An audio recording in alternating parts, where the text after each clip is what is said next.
Hello, I'm Dee Cooper. I'm the Interim Executive Presbyter at Heartland Presbytery.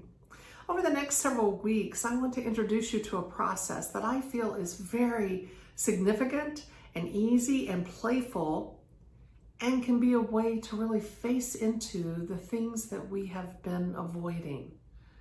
There are many things in our lives that we avoid, things we turn our attention away from, whether we're afraid of looking at them or whether we feel there's something about looking at them that's going to disclose something about ourselves.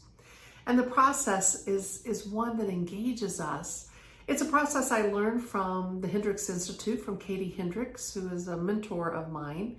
And she showed us and taught us as coaches this process. I've used it with churches when they have thought they were a certain number of people, and when we actually look at the numbers who attended. So it can be a process that's used for very serious issues. I would say in our society today, we're being invited as white people to turn and face into how we have participated or how we've been complicit in addressing racism or in addressing the fact that we have created a white supremacy culture. It can also be used in other issues such as a relationship that's gone awry. Maybe work is not a good match for you. Maybe you got an income tax bill that was astronomical, and so you kind of just put it in the drawer thinking, I'll just wait and deal with it later. It could be something positive. Somebody is really wanting to affirm and encourage you to do something in your life, and you're hesitant to even look at it. So this process is great because it addresses this cultural norm, this societal piece that we may individualize, and being able to say, I think if I just put my head in the sand like an ostrich, it'll just go away if I don't deal with it. Well, what we know is that never works. In fact, what happens is it becomes bigger and bigger.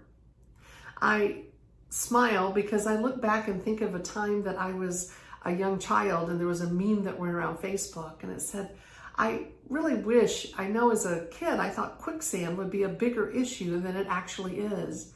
And I think about how much time and intention I put into focusing on quicksand, how to get out of it, what happens if you fall into it, to make sure you always have a rope with you and a horse that's going to pull out. And the reality is, in 59 years, I've yet to ever experience quicksand. But the truth is, when we turn our attention to and towards something, even something that we're afraid of, we can actually make a difference. We can move out of being stuck. We can actually move into a new way of being. The steps of F.A.C.T, and the F is for facing, the A is for accepting or acknowledging, the C is for choosing, and the T is for take action. Before we jump into that, my disclaimer. And if you don't know me, this may come as a surprise. If you know me, this is no surprise. I believe that play is transformational, even on the most serious issues. Now, I want to be clear. That doesn't mean I don't take seriously when someone's harmed, when there's deep feelings of loss or grief. When something is a serious issue, it is that. I'm not saying that. I'm not dismissing or minimizing the feelings and the pain and the woundedness that come from it. What I'm addressing is how can we face into those emotions, those realities, in a way that actually brings transformation to us. Because what often I notice is those wounds, those core wounds, we have so guarded and so protected. That's why we don't look at them. When I talked with clients or with pastors about how indeed to transform, when they talk about these areas that are so core to their being and their identity, they may describe them as like a shot put. It's dense, it's guarded, it's solid. And friends, I would say there's no way healing can come from that. So we have to find ways into ourselves to help create little cracks in that solid shot put. I find play does this. Play engages us in a new way. It's a movement in our body. it engages us in a way that actually creates little cracks where love can get in. Through laughter at times, but also just engaging creatively, we experience a new reality. And from that, healing can come. So it's important people realize when I talk about play, I'm not just talking about being silly, but I am talking about playfulness, which is a different way, a high curiosity, an openness to wonder, and a lot of love bathed on this, because it is such a tender issue. There's a reason we haven't faced into things, is because we're afraid. There's a woundedness, there's a core piece of that. And so that's why to just address it with more shame, or to address it where it's so serious that we can't maneuver. So play is a part of what I do. So let's go to this process. Today we're going to look at F is facing. Maybe this is something you've been dealing with for many years, or you've recently just discovered it and you're hesitant, you're afraid. You might judge yourself or be anticipating you're going to judge yourself for it. You're even afraid to talk about it. Find that subject, that issue, that topic, and this is where we begin. So if you don't have something personal that pops for you, I would invite you to use this process for facing into white supremacy. It's where we are as a culture. It's what we're being invited to as white people. And I believe this process works. And again, this isn't historical. This isn't about facing into and providing my list of all the marches I've been in. It's really looking at where I am right now, right in this moment. And it goes moment and moment, now and now and now. So the first step of facing is actually turning away, to not face. Oh, I'm sorry, I jumped ahead. I must have been scared. So the first step of facing is to actually find a place in the room where that issue lies. So I'm going to place white supremacy right over there on that white piece of paper. Find a place where it stands, it can be in the room, and locate it. Give yourself lots of breath, and I would invite you to move. I would also invite you to stand up while we do this. To actually, nobody's watching. You can get up in your room and move around and play with this. Because the more you play, the more there's openings for consideration. The more the curiosity is, the more that can actually surface. So after you locate that, and you're breathing, and you figured out where it is in the room, now, this is where we're going. Now, figure out, what haven't I faced about this? Get really curious. How have I not faced this? So you turn away from the issue. So I'm going to turn away here. I'm not going to leave so you can hear me, but you might kind of glance over your shoulder. You might pay peekaboo and think, how have I filtered what I'm looking at through my fingers? How have I only glanced at it and dashed away? Maybe I looked fast and then I looked quickly so I didn't get caught. Maybe I looked at it for a really long time, almost burning my eyes staring at it to the point that I wasn't facing it anymore, and I don't want to look back. I might have turned to look, got overwhelmed with whatever feelings were coming up, got paralyzed. And so therefore I turned away. It's too hard. Another way we may not face, and I love this, is you may kind of look over, instead of facing the issue, is look over to your neighbor and see what they're doing to face the issue. You'll just learn from them. I'll look over here. We call that copying in school. I'll look at their papers and see what they're doing, and I'll do that. The only thing is I'm not facing myself.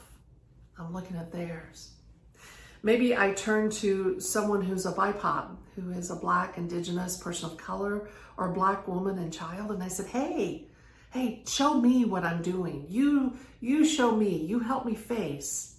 But again, I'm not doing the work. I'm asking somebody else to do it for me. Maybe you have decided to remain unknowing. I didn't know this existed. I had no idea. So that's a choice to not see, because what we hear from our siblings is this has been here for generations, for decades, and we've made active choices not to see it. I may have educated myself to appropriate words. That's so I can communicate to everyone that I've already done this, I've arrived, I'm on the right side, I'm not racist, and yet I never took time to look myself.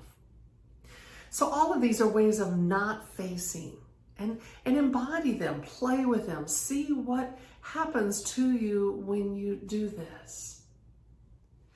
You might be defensive. That may be a way that you haven't faced, to be able to go back and say, hey, I can produce a resume of all the marches I've been in, or how many people I know who are persons of color, or who are in my family, and again, all of those are ways that keep us from facing into what is right before us. I appreciate the wisdom that was shared with me the other day. It helped clarify. It was a piece of separating what is racist and identifying devout racist, which is someone who is a member of the Ku Klux Klan, or they shout provocative bigotry pieces. All of those are devout racists. They're verbally present. But the reality is racists also exist in very complicit ways. There are racists who are white progressive liberals who say all the right things, but who haven't done their work. And so this is all performative. And so that's why facing is so vital, is for you to do your work. For those of us who are white people in this presbytery to turn and do our work to face into. So the key of this is to face into. It's not to use this as an example to beat yourself up or to shame yourself. You've not faced into this for a reason. That's what's true. And the fact that you're here and now doing that, give yourself drops of appreciation and of love, because you're doing the step that's going to take you to the next step. This is a way to approach from a loving inquiry, not from retribution. It's not to beat yourself up. You've opened the door for change. And so the piece is adding wonder, adding drops of love, and getting super curious that you're facing into this here and now. I want to end with a quote I heard from James Baldwin. It's a dated quote, but I appreciate it deeply. It says, white people have a lot of work to do, to learn and to love and accept themselves and each other. This may or may not happen. That's the reality. But when it does, and no, it won't happen overnight. It may take 3 years, it may take 5 years, who knows? It's taken us a long time to get here. But when it does, and I'm going to change the languaging to be appropriate for today, the issues with our BIPOC, our Black, Indigenous, persons of color, our Black women and girls, siblings, that problem will no longer exist because it won't be needed. Friends, that's potent. So get to facing today. Be gentle with yourselves, but face into in a way that you can start to see, how have I participated? Bye for now.